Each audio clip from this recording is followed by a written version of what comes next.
We use this good night machine every day to keep mosquitoes away. But have you ever wondered what's inside it? Today, I'm going to open it and show you every part.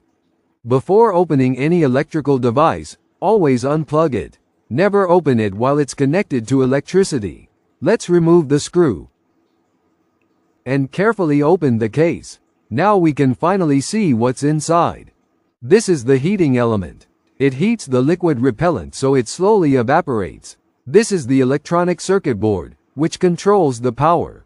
Here is the on-off switch. And these are the power connections that receive electricity from the plug. That's everything inside a good night mosquito repellent machine.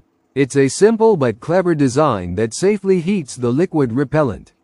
If you enjoyed this teardown and want to see more gadgets opened up, subscribe to Mr. Ashish Experiment Kingdom and let me know what I should open next.